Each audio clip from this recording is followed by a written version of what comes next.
ಒಂದು ಕಡೆ ಈ ಸೂಳೆಕೆರೆ ಖಾಲಿಯಾಗಿದ್ರೆ ಮತ್ತೊಂದು ಕಡೆ ನೀರುಗಳ್ಳರ ಹಾವಳಿ ಹೆಚ್ಚಾಗಿದೆ. ದಾವಣಗೆರೆಯ ಕೆರೆಗೆ ನೀರುಗಳ್ಳರ ಕಾಟ. ಅಕ್ರಮ ಪಂಪ್ ಸೆಟ್ ಮೂಲಕ ತೋಟಗಳಿಗೆ ನೀರು ಹಾಯಿಸ್ತಾ ಇದ್ದಾರೆ. ದಿನಕ್ಕೆ 7-8 ಗಂಟೆ ನೀರನ್ನ ಈ ಅಕ್ರಮ ಪಂಪ್ ಸೆಟ್ಗಳು ಹೀರ್ತಾ ಇದೆ. 100 ಪಂಪ್ ಸೆಟ್ಗಳಿಂದಾಗಿ ನೀರು ಹರಿಸ್ಕೊಳ್ತಾ ಇದ್ದಾರೆ ಬೆಳೆಗಾರರು.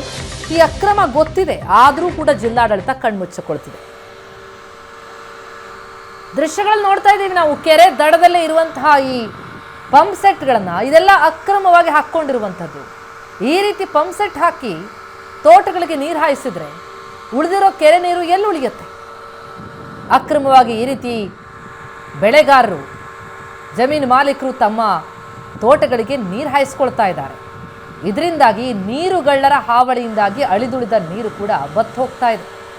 ಮೊದಲೇ ಮಳೆ ಇಲ್ಲದೆ ಅಂತರ್ಜಲ ಕುಸಿತಾಗಿ ನೀರಿಲ್ಲದೆ ಭಾರಿ ಪರದಾಟ ಆಗಿದೆ. ಏಷ್ಯಾದ 2ನೇ ಅತಿ ದೊಡ್ಡ ಕೆರೆ ಅಂತ ಕರೆಸ್ಕೊಳ್ಳುವಂತಹ ಈ ಸೂಳೆಕೆರೆ ಕೂಡ ಬರಿದಾಗ್ತಾ ಇದೆ. ಅಂಥ ಸಂದರ್ಭದಲ್ಲಿ ಮತ್ತೊಂದು ಕಡೆಯಿಂದ ಈ ರೀತಿ ಪಂಪ್ ಸೆಟ್ ಹಾಕಿ ಅಕ್ರಮವಾಗಿ 7-8 ಗಂಟೆ ನೀರು ಹೀರ್ತಾ ಇದ್ದಾರೆ ಬೆಳೆಗಾರರು.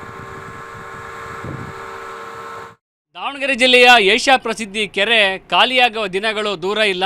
ನಾವೀಗ ದಾವಣಗೆರೆ ಸೂಳೆಕೆರೆ ಹಿನ್ನೀರು ಪ್ರದೇಶದಲ್ಲಿದ್ದೀವಿ. ನಾವು ನೋಡ್ತಾ ಇರ್ಬೋದು, ಹಲವಾರು ವರ್ಷಗಳಿಂದ ಅಂದರೆ ಇದು ಮಧ್ಯ ಕರ್ನಾಟಕದ ಬಹುತೇಕ ಪಟ್ಟಣಗಳಿಗೆ, ನಗರಗಳಿಗೆ ನೀರು ಪೂರೈಸುವ ಒಂದು ಪ್ರಮುಖ ಜಲಾಶಯ ಇದು. ಅಂದರೆ ಸೂಳೆಕೆರೆ ಅಂದರೆ ಏಷ್ಯಾ ಪ್ರಸಿದ್ಧಿಯ ಒಂದು ಏಷ್ಯಾ ಪ್ರಸಿದ್ಧಿ ಕೆರೆ.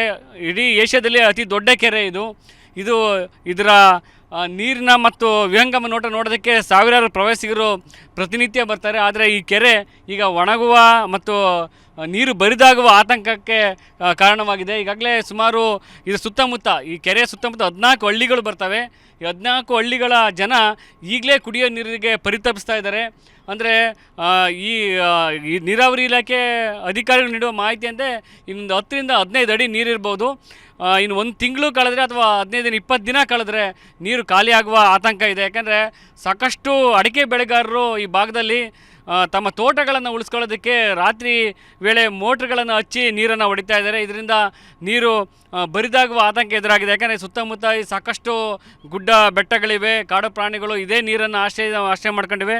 ಪ್ರಮುಖವಾಗಿ ನಗರಗಳಿಗೆ ಮತ್ತು ಹಳ್ಳಿಗಳಿಗೆ ಸುಮಾರು 75ರಿಂದ 100 ಹಳ್ಳಿಗಳಿಗೆ ಕುಡಿಯುವ ನೀರಿನ ಮೂಲ ಇದೇ ಆಗಿದೆ.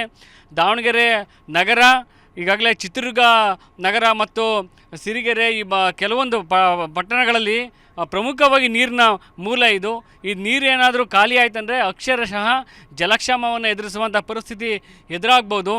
ಯಾಕಂದರೆ ಈಗಾಗಲೇ ಅಂತರ್ಜಲ ಬತ್ತಿ ಹೋಗಿರುತ್ತೆ. ಅಂದರೆ ಕೆರೆಯಲ್ಲಿ ನೀರಿತ್ತು ಅಂತೆ, ಬೋರ್ವೆಲ್ಗಳಲ್ಲಿ ನೀರಿರುತ್ತೆ, ಆದರೆ ಸಂಪೂರ್ಣವಾಗಿ ಅಂತರ್ಜಲ ಬತ್ತಿ ಹೋಗಿದೆ. ಅಂತರ್ಜಲ ಬತ್ತಿ ಹೋಗಿರೋದ್ರಿಂದ ಸಾಕಷ್ಟು ಪ್ರಮಾಣದಲ್ಲಿ ರೈತರು ಸಹ ತಮ್ಮ ತೋಟಗಳನ್ನು ಉಳಿಸ್ಕೊಳ್ಳೋದಕ್ಕೆ ಅನಿವಾರ್ಯವಾಗಿ ಕೆರೆ ನೀರನ್ನು ಆಶ್ರಯ ಮಾಡಿದ್ದಾರೆ. ಈಗಾಗಲೇ ಭದ್ರಾ ಜಲಾಶಯದಿಂದ ನೀರನ್ನು ಬಿಟ್ಟಿದ್ದಾರೆ. ಭದ್ರಾ ಜಲಾಶಯ ನೀರನ್ನು ಬಿಟ್ಟು ಸೂಳೆಕೆರೆ ತುಂಬಿಸ್ಬೇಕಂದ್ರೂ ಈಗಾಗಲೇ 144 ಸೆಕ್ಷನ್ ಹಾಕ್ಕೊಂಡು ನೀರನ್ನು ಹರಿಸೋದಕ್ಕೆ ಪ್ರಯತ್ನವನ್ನು ನಡೆಸಿದ್ದಾರೆ. ಅಕ್ರಮ ಅನಧಿಕೃತವಾಗಿ ಪಂಪ್ ಸೆಟ್ಗಳಿದ್ದು ಅವುಗಳನ್ನು ತೆರವು ಮಾಡೋದಕ್ಕೆ ಅಧಿಕಾರಿಗಳು ಮುಂದಾಗಿದ್ದಾರೆ. ಈ ನೀರನ್ನು ಉಳಿಸ್ಕೊಳ್ಳಬೇಕಾದ ಅನಿವಾರ್ಯತೆ ಅಧಿಕಾರಿಗಳಿಗೆ ಎದುರಾಗಿದೆ. ಯಾಕಂದರೆ ಇನ್ನೊಂದು ತಿಂಗಳು ಕಳೀತು ಅಂದರೆ ನಿಜಕ್ಕೂ ಇಲ್ಲಿ ನೀರಿಗೋಸ್ಕರ ಪರದಾಡುವಂಥ ಕಾಲ ಸನ್ನಿಹಿತ ಆಗಿದೆ. ನಮ್ಮ ಜೊತೆ ಈ ಕೆಲವು ಸಿಬ್ಬಂದಿ ಇದ್ದಾರೆ. ಅಂದರೆ ಏನು ಪಂಪ್ ಹೌಸ್ಗಳಲ್ಲಿ ಕೆಲಸ ಮಾಡೋ ಸಿಬ್ಬಂದಿ. ಈಗ ಎಷ್ಟು ದಿನ ನೀರಾಗುತ್ತೆ, ಎಷ್ಟು ಅಡಿ ಇದೆ ಈಗ? ಈಗ ಸದ್ಯಕ್ಕೆ 7ರಿಂದ 8 ಅಡಿ ನೀರಿದೆ. 15ರಿಂದ 20 ದಿನ ನೀರು ಬರ್ಬೋದು. ಇದು ನೀರು ಉಳಿಸ್ಕೋಬೇಕಂದ್ರೆ ಈಗ ಭದ್ರಾ ಕಾಲುವೆಯಿಂದ ನೀರು ಏನಾರು ಬಿಟ್ಟರೆ ಸುಮಾರು 1.5 ತಿಂಗಳು 2 ತಿಂಗಳು ಬರ್ಬೋದು. ಏನಾರು ಭದ್ರಾ ಕಾಲುವೆಯಿಂದ ನೀರು ಬಿಟ್ಟಿಲ್ಲ ಅಂದರೆ 15ರಿಂದ 20 ದಿನಕ್ಕೆ ಖಾಲಿ ಆಗಿಬಿಡುತ್ತೆ ಸರ್ ನೀರು. ಅಲ್ಲ, ರೀಸೆಂಟಾಗಿ ಇತ್ತೀಚೆಗೆ ಇಷ್ಟು ಕಡಿಮೆ ಆಗಿತ್ತಾ ನೀರು ಯಾವಾಗಲಾದ್ರು? ಇಲ್ಲ ಸರ್, ಹೋದ ವರ್ಷ ಈ ಟೈಮಲ್ಲಿ ಅರ್ಧ ಕೆರೆ ಇತ್ತು, ಒಂದು 14-15 ಅಡಿ ನೀರಿತ್ತು. ಈ ವರ್ಷ ಭಾಳ ಕಡಿಮೆ ಆಗೈತೆ. ಕಾಲ್ಭಾಗನೂ ಕೆರೆ ನೀರು ಇಲ್ಲ ಈಗ ಈ ಟೈಮಲ್ಲಿ. ಹೋದ್ಸಲ ಅರ್ಧಕ್ಕಿಂತ ಜಾಸ್ತಿ ಇತ್ತು ನೀರು. ಸೊ ಆದಷ್ಟು ಭದ್ರಾ ಕಾಲುವೆಯಿಂದ ನೀರು ಬಿಡಬೇಕು ಕೆರೆಗೆ. ನೀರು ಬಿಟ್ಟರೆ ಕುಡಿಯೋ ನೀರಕ್ಕೆ ಅನುಕೂಲ ಆಗುತ್ತೆ. ಆಮೇಲೆ ಸುತ್ತಮುತ್ತ ಹಳ್ಳಿಗಳಿಗೂ ಕುಡಿಯೋ ನೀರಿಗೆ ಅನುಕೂಲ ಆಗುತ್ತೆ ಸರ್. ದಾವಣಗೆರೆ ಕ್ಯಾಮ್ರಾ ಪರ್ಸನ್ ಕಿಣಕುಂಬಿದ್ದೆ, ವರದರಾಜ್, ಏಷ್ಯಾನೆಟ್ ಸುವರ್ಣ ನ್ಯೂಸ್.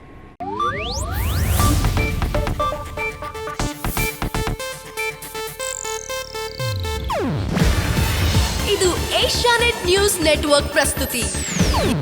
ನೀವು ನೋಡ್ತಿದ್ದೀರಾ ಏಷ್ಯಾನೆಟ್ ಸುವರ್ಣ ನ್ಯೂಸ್.